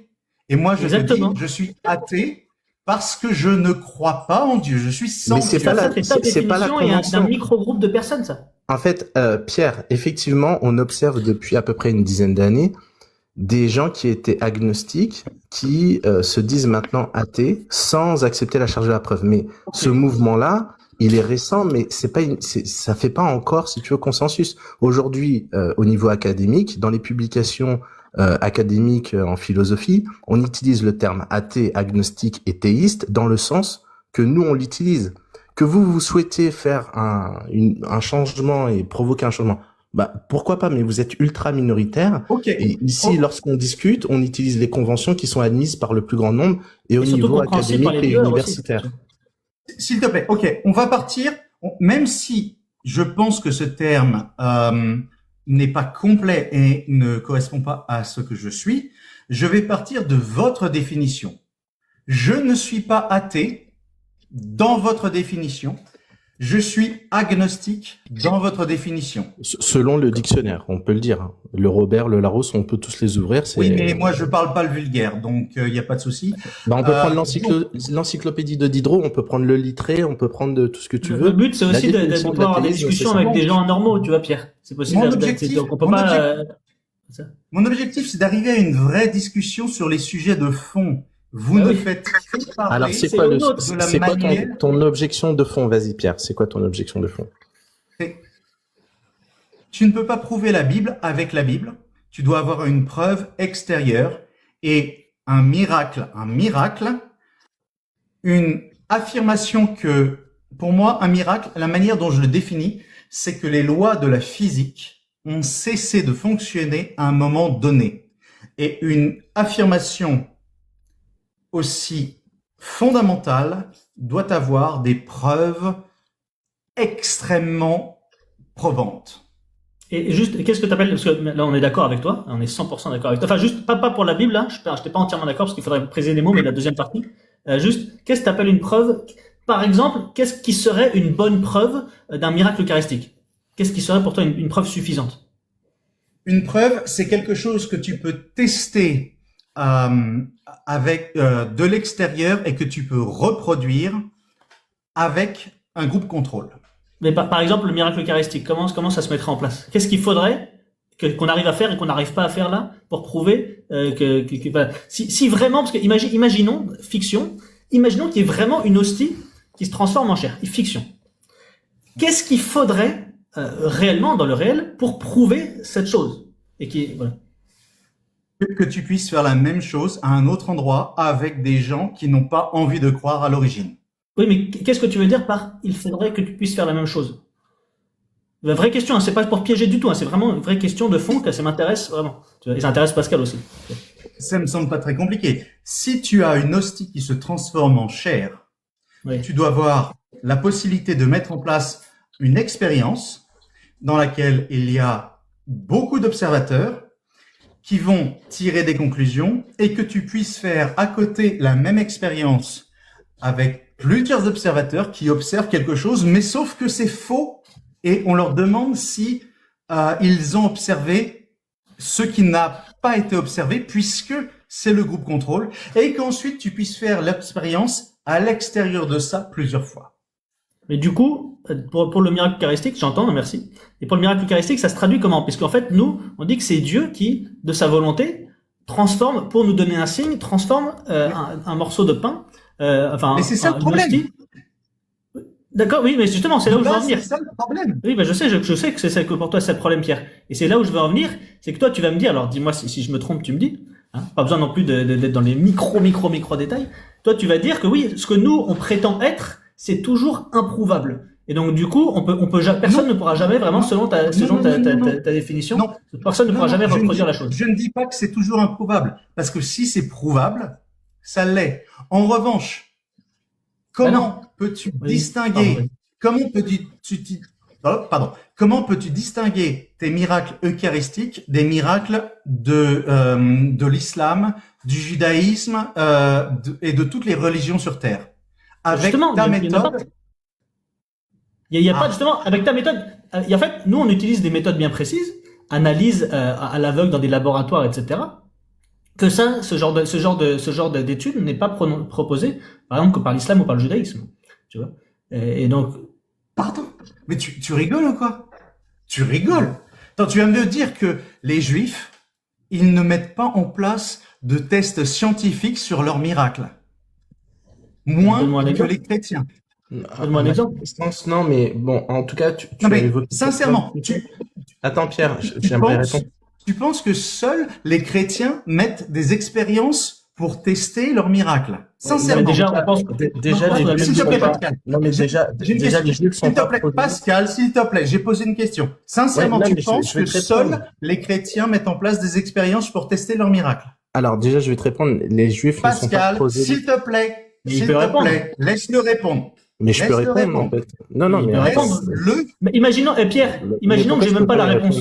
Est-ce que ça voudrait dire que c'est faux? Moi, je pense avoir une réponse. Mais imaginons même que j'ai pas la réponse, je suis pas capable de répondre. Ça voudrait pas dire que c'est faux. Ça veut dire que juste moi, je suis pas capable de répondre. Mais si si Pascal est capable de répondre, pourquoi tu voudrais pas qu'il réponde? Oui, il faut se calmer. C'est-à-dire que on cherche à rien. On n'est pas dans peut-être t'es dans un débat où il faut juste gagner. On s'en fout. On va essayer de trouver la vérité. Si tu poses une question, laisse Pascal répondre. Moi, je pense pas ce que tu dis. Je pense que c'est faux. Premièrement, les juifs ne sont pas prosélytes, donc ils font beaucoup moins comme nous on le fait, par exemple à Lourdes ou sur d'autres sites de pèlerinage. Ils mettent pas en place, si tu veux, des équipes médicales avec des protocoles en double aveugle pour faire authentifier et vérifier les miracles par des médecins. C'est pas du tout dans leur ADN. Nous, on est dans une dynamique d'évangélisation parce que on pense que la bonne nouvelle, le salut, s'adresse à toute l'humanité. Eux, ils sont un peu moins vigilants là-dessus, donc ils sont pas prosélytes, donc c'est normal qu'ils aient pas mis ça en place. Maintenant, sur les miracles eucharistiques, moi je te propose une chose. Jeudi, il y a Mathieu Lavagna qui a vraiment étudié en profondeur ces sujets-là, qui viendra en live à 20h, et je te propose de venir et de prendre les plus grands objets, les 19h, oui, pardon, de prendre les plus grandes objections que tu as contre les miracles eucharistiques et puis on pourra en discuter avec lui. Concernant la Bible, la Bible enfin, je pense que tu as une vision de la Bible chez les chrétiens qui est... Attends. Vas-y Pierre, réponds rapidement parce qu'après on va devoir arrêter. Parce que quand tu auras terminé, il y aura eu tellement de choses que j'aurais pas pu y répondre. Mais juste qu'il a rien dit là, il veut juste te dire de je discuter finis avec ça. Mathieu. Je finis avec ça et puis après je te laisse la parole. Nous les chrétiens, on n'a pas la même perspective de la Bible que le Coran. Nous, on n'est pas sur un livre qui a été dicté avec un sténographe qui a écrit le verbatim de Dieu. C'est pas du tout ça. On a une théorie de l'inspiration qui est un peu loin de tout ça. Mais nous, les évangiles, si tu veux, on peut en parler d'une manière totalement profane. Aujourd'hui, les historiens sont d'accord pour dire que les évangiles, on peut les prendre comme des matériaux pour nous renseigner sur un dénommé Jésus qui a vécu au 1er siècle, et ça nous informe, ça nous donne des informations rationnelles et qui sont des matériaux historiques utilisés par les historiens. Donc la Bible ne se prouve pas par elle-même. On a des arguments rationnels qui viennent justifier le fait qu'elle est fiable et qu'elle est utile pour nous informer sur ce qui s'est réellement passé au 1er siècle. D'accord. Donc, quand quelque chose vous convient pas dans la Bible, c'est OK de dire que c'est pas ça que ça voulait dire. De quoi tu parles? J'ai pas compris ton argument. Par exemple, le VIOL dans la Bible, c'est clairement autorisé. J'ai fait une vidéo là-dessus publiée il y a quelques jours. Il n'y a aucun verset biblique qui interdise le VIOL. Donc, c'est dans la Bible, mais vous pouvez remettre en cause la Bible et il n'y a pas de souci, on interdit le VIOL. Alors, moi, est-ce qu'il y a des endroits dans la Bible où il te dit tu peux pratiquer ça? Attends, moi j'ai un verset biblique qui contredit le VIOL. Par exemple, il nous est dit d'aimer son prochain comme soi-même. Est-ce que ça te semble compatible avec le VIOL?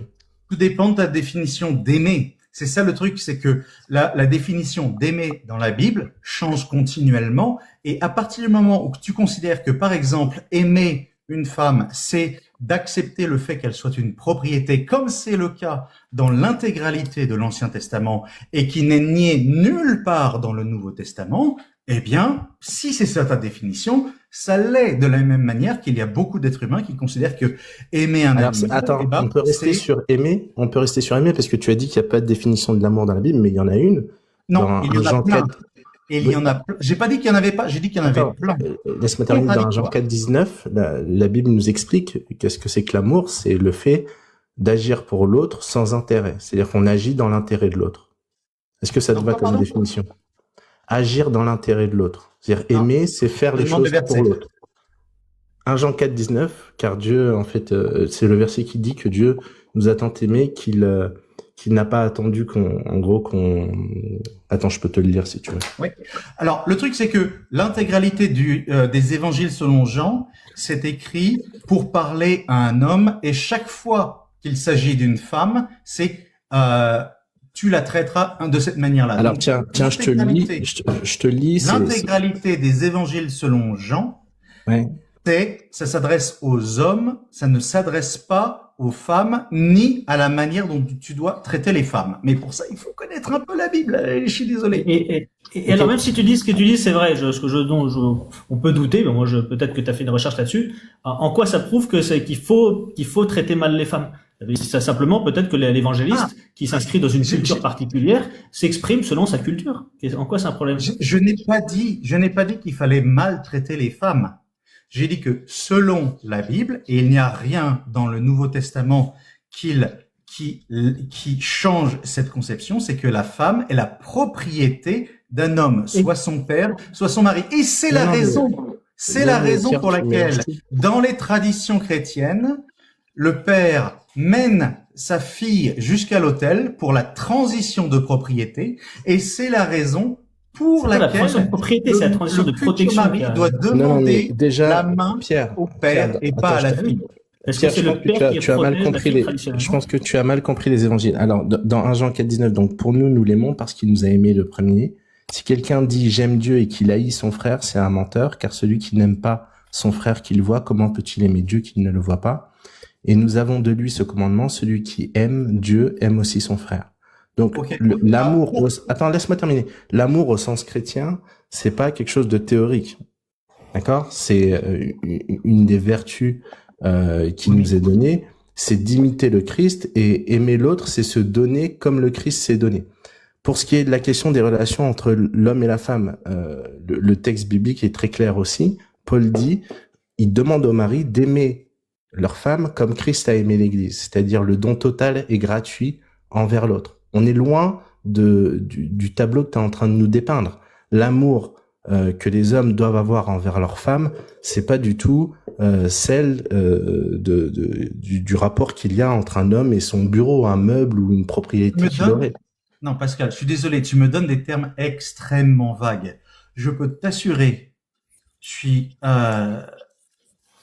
il me semble que... Comment t'expliques que c'est uniquement dans les sociétés qui ont été habitées par le christianisme que les femmes ont le plus de droits?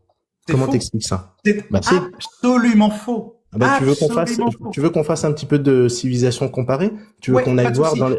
on peut parler de l'Égypte avant le christianisme. On n'est pas des sociétés. Non, mais regarde.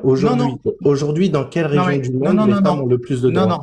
Avant le christianisme, en Égypte, les femmes pouvaient être médecins, professeurs, dentistes. Elles sont où ces sociétés aujourd'hui? Elles sont où ces civilisations? Elles ont été détruites par le christianisme. Ah oui, bien sûr.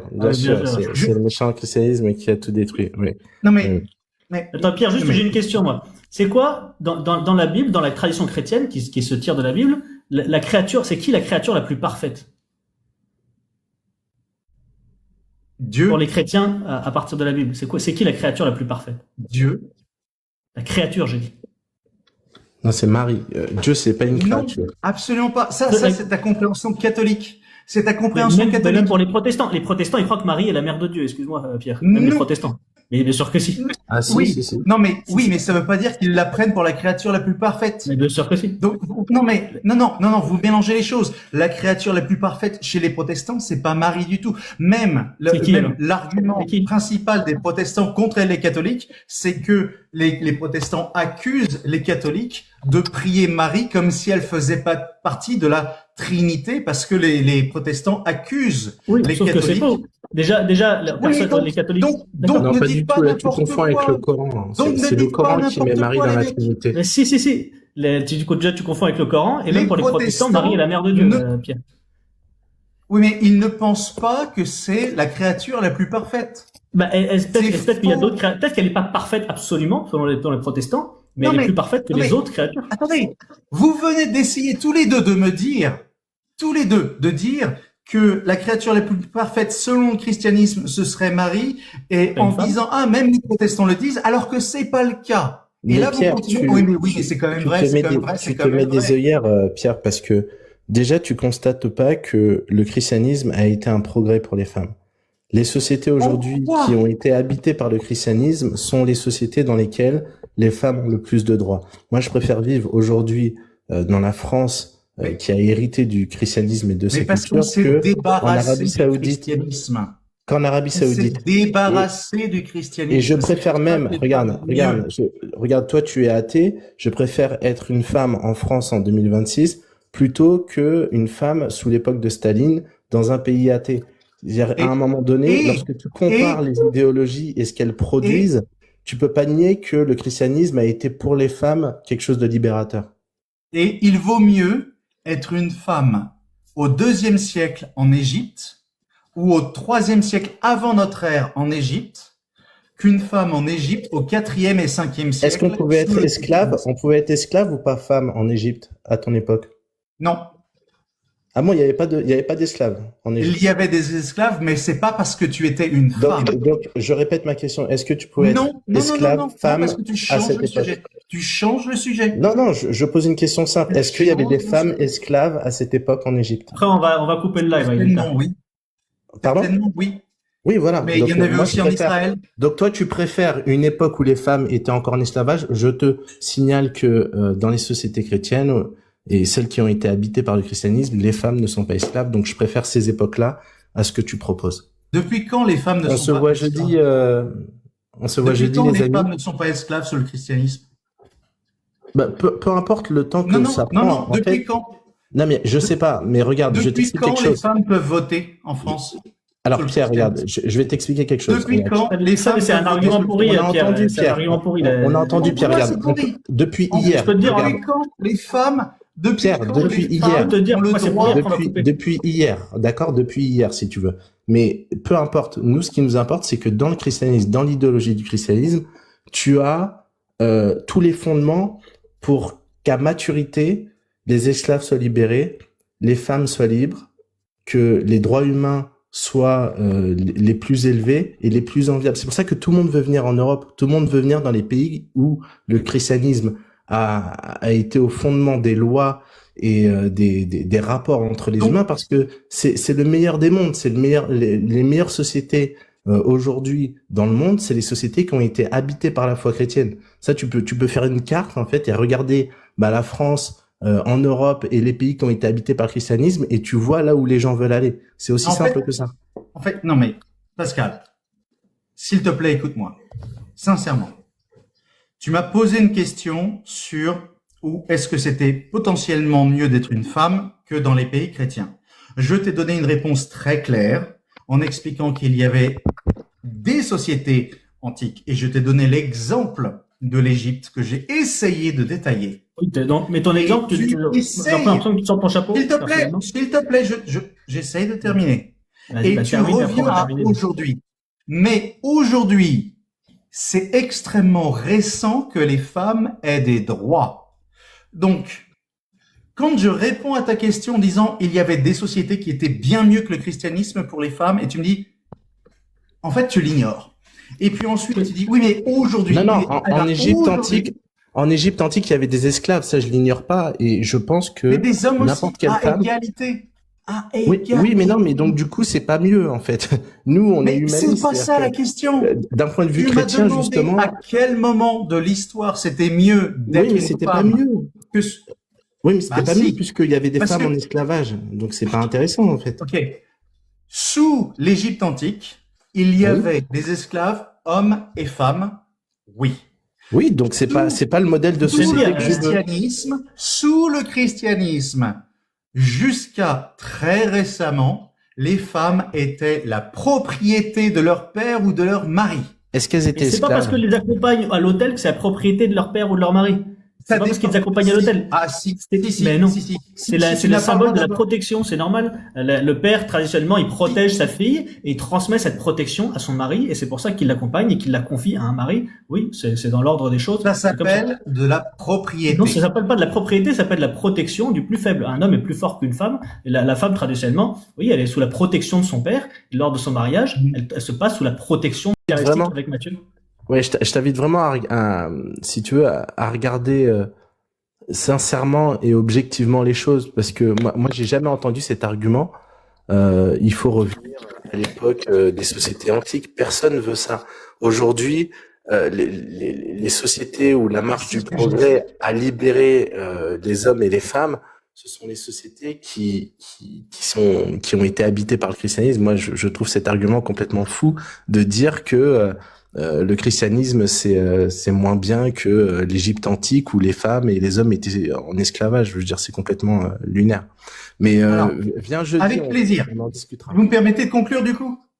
Oui. Conclue ta partie, on conclura vite fait. Eh bien, prends 1 minute juste, on y va. 1 minute, même pas, 30 secondes, promis. Je vais essayer. Je vous remercie de m'avoir accepté. J'aurais adoré débattre avec Olivier Bonassi. S'il est motivé un jour, quand il veut, où il veut, il n'y a pas de souci. Je vous encourage à voir 2 de mes vidéos. L'une, les femmes, la Bible, l'horreur. La deuxième, celle qui date il y a moins d'1 semaine. La Bible autorise le VIOL. C'est sur YouTube et sur TikTok. Kenavo les singes. Et ça ne veut pas dire que j'insulte qui que ce soit. Tous les êtres humains sont des singes. Nous sommes tous les 3 ici des singes. T'inquiète pas que. Alors pas vraiment. La théorie de l'évolution dit qu'on a un ancêtre commun, mais elle dit pas qu'on descend qu'on est. Non, la théorie de l'évolution dit que nous sommes des singes. Kenavo. Non, pas du tout. On a un ancêtre commun avec les singes, mais bon. On a un ancêtre commun avec les singes. Non mais c'est. Bon, laisse tomber, c'est pas le lieu du débat de ça. Sincèrement, vous savez pas que l'évolution dit que nous sommes des singes? Non, pas du tout. Elle dit qu'on a un ancêtre commun avec le singe d'aujourd'hui. Elle dit qu'on a un ancêtre commun. C'est ça que dit l'évolution. Hein. Déjà, on dit pas théorie de l'évolution, on dit théorie synthétique de l'évolution aujourd'hui, et les branches aujourd'hui et l'état de la recherche ne dit pas qu'on descend du singe loin de là. Vous ne savez pas que la non, je pense que c'est un sujet que je connais très bien, Pierre. Je pense que tu devrais aller, regarder parce que franchement, c'est un peu gênant. Oh la vache. Allez, ciao, salut les gars. Kenavo les singes. Ciao.